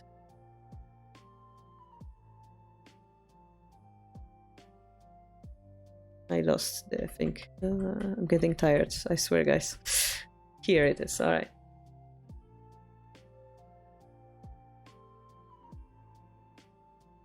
So it's the game versus YDK. One done. Your comment is, I missed my opponent's rook drop on move 32. Then was confused the entire endgame. So let's untangle the confusion. The last one. Yeah, alright, this is the last one. The screen you can see, I think. Alright, let's go with that. This is a mistake, yeah? We got a free pawn. That's great. I wonder.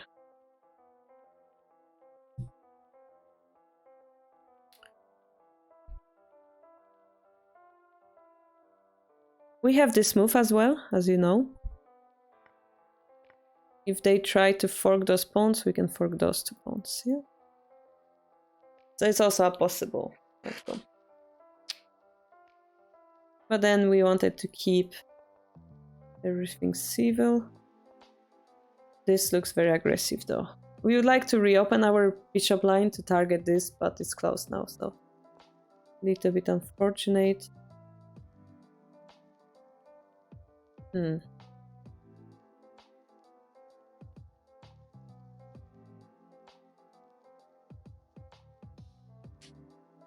it's a little bit unfortunate because now that they exchange this pawn, our bishop's head will be in danger.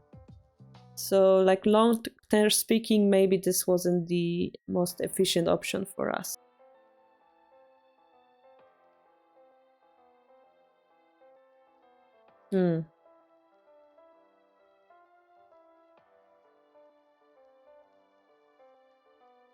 Yeah, for example, if we go like this, they can just drop the pawn here and yeah, break through. So we though have a quite interesting option of creating a check here. It's not gonna work because I think they're gonna do this and the silver is protecting and we cannot break through in time.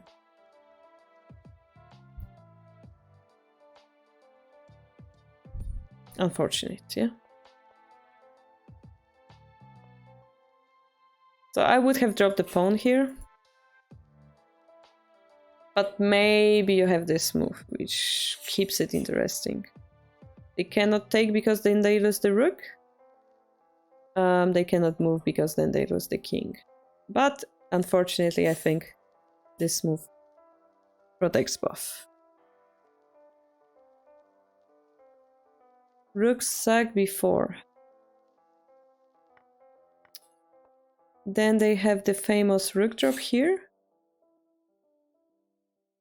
If we take, we still threaten here. And we don't have a nice spot drop for the rook. So this is like a famous rook drop. Then they have this move, which I reactivate there. Without 7-4, okay? Without 7-4. Just take, go here, the same rook drop, but still not good enough. Alright, we agree on that, yeah? I mean, this move is interesting technically, because now the bishop... now the bishop isn't protecting the gold, so technically we can utilize some. So maybe Evergallo, you're right here. Maybe we have this move to consider. If they go back, we have both option of going in or we take the rook for free actually. Never mind. Yeah. So I think this is considerable move. Pawn drop. Where would you drop the pawn? Here? That's true. But then we kind of block the rook, so maybe we can just go back. They can continue pressuring us. Okay, that I have to agree is quite troublesome. Yeah. So we have to agree, maybe we have to find more aggressive ways here.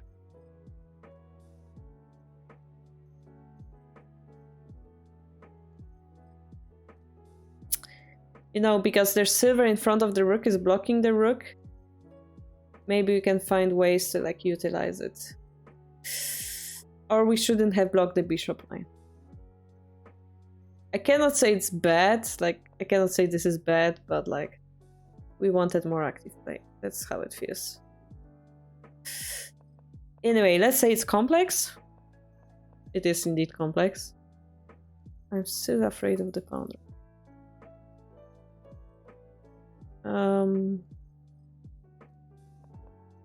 Yeah. Okay, we exchange bishop for the rook. I can accept that. Sure. Sure. I can accept that. Yes, 2 bishops are better in the opening than the rook. I can accept it. Yeah.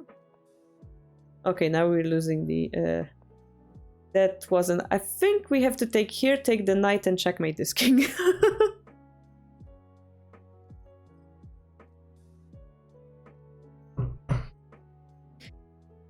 Like, the talking doesn't matter. It went away from the camp, actually, so... Let's take it. If they protect it, just take it. And then you win. But yeah, probably they can play a different move here, but then it's not easy. Huh? Not easy. But quite a silly idea to have. This is unfortunately a little bit more difficult. But we're doing great. We're forcing the dragon out. They're attacking us, we're defending. Defending. I can respect that. Their bishop is dying here. Is it? Okay, yeah. Down push. And the bishop died. Epic! Epic! If talking takes, do you go back with the king? That's a good question.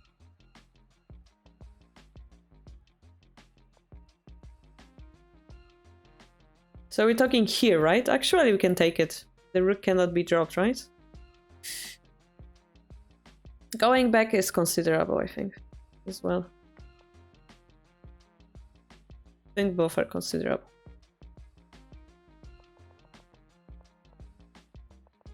So yes, I suppose we win now, right? I hope. I would like to fork the lance, but I'm afraid of this again.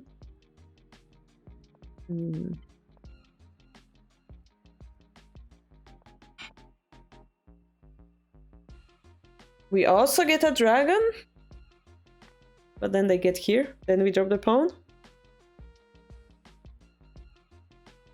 This is a nice technique, though, to like distract the dragon shape. I mean, I would go for it. I'm greedy. I'm greedy. His only target is to go here, but now we're distracting this dragon.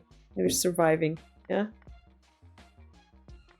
We cannot drop the pawn because it's Nifu. Just go here. It's a little bit difficult, actually. Just go here. Yep. If they take, we take. And now we have 2 rooks. So... we drop it, right? Or... evade the horse. Or... what's another great move, guys? I mean, rook drop here or here looks interesting to begin with as a rook drop. We have pawns to use. Our king is surviving. Let's agree, yeah? Our king is surviving, so we can do whatever we want in that case. Okay, we are out there to survive because we're afraid of the knight. Okay. Yeah.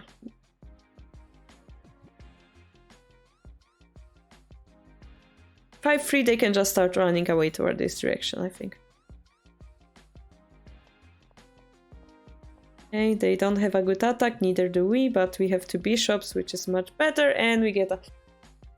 wow, perfection thought. Love it. Okay, we don't care. Yeah.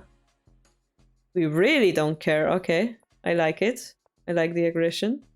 Alright, they learn to protect their dragons. That's good. Okay, we leave this gold to be useless forever. I love that. Rook drop, I like it. So this has to be decisive, yeah? If we play this, we have to have a checkmate, Toad. Do we have a checkmate? Okay, I guess that's decisive enough. I mean, pawn drop is good enough. That's what I was like thinking. Like, we don't have to go for anything crazy, but sure, that works as well. All right. Toad. I have a question about this position. I have a very important question about this position.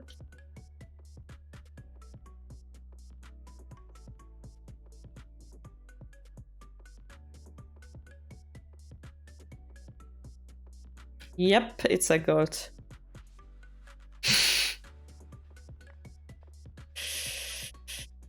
I don't know what is the fastest, but yeah. Oh no, they dropped a bishop. What we gonna do? No. Let's take it. I mean, I assume it's Shogi Wars, which is difficult, but I mean, generally, really good game. You definitely redeemed yourself since last week. I really liked your rook sacrifice for the bishop. It was the critical point of the whole game. It gave the tempo here. You got a horse, and you got a very active bishop. They got very inactive rook in exchange, and this gave the tempo for the whole game. Yeah, here maybe, you know, maybe taking the lance was better, but I really liked that idea. You attacked the critical piece of the enemy, which was the dragon, and eventually you got this critical tactic, which was to get a free bishop. This was perfect. Yeah. Then you played slowly, which is fine. Push the dragon away. You understand that you want to keep enemy pieces inactive. This shows this is great thing to do. And then you saw this simple but how effective tactic. Yeah, again, beautiful. Then you make care that your silver doesn't die. We could consider moving it back, but I like going up as well.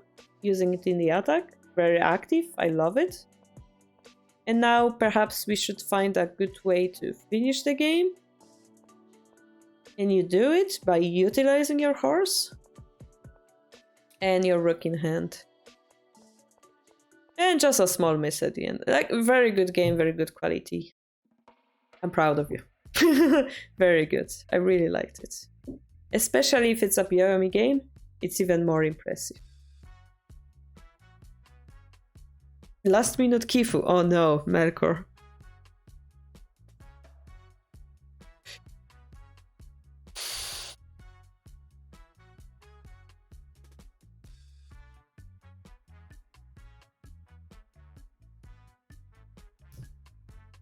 I won't be able to analyze Migi Gyoku game efficiently in 3 remaining minutes, Melkor. I think it's a new kifu, right? Let me see. Or is it last week's? I think this is last week's, or is it like similar? I think this is the last week. Okay. Okay. That's the game that was very complex, and I couldn't comment because it was so complex. All right. So I think that's all. 11, 22. Yeah, that was last week. All right. You missed the stream, Alexandre. How could you? I even notified you through the Discord. I notify everyone. You can watch the VOD on Twitch. After the stream ends, it's available. After that, I re-upload them on the YouTube too. Yeah, YouTube 2 will be later, like on this week, but on Twitch it's gonna be there. I cannot re-upload it the same day because of affiliate exclusive thing. Thank you so much. Enjoy it, yeah? So that will be all for today. Really enjoyed the kifu today. Hope you guys also learned a lot. We're gonna rate Toad as usual. I will see you. Let me double check if I will be there on Thursday or not. Thursday. Quest to enjoy Shogi, 24th November. I should be there. No sudden dentist appointments, hopefully. And yeah, we're probably gonna continue working on the blind Shogi. Who knows? We will see. In the meantime, from Tuesday to Friday, we will have a little bit of Ureshino based on this book. Where is the book? The book is not here. Oh well. Based on a blue book. I'm just gonna go over the book lines because they are pretty interesting. Hope you guys enjoy it as well. And of course, if you have any feedback, please tell me on Discord or YouTube. I always read it. It gives me more ideas for our channel. Always appreciate it.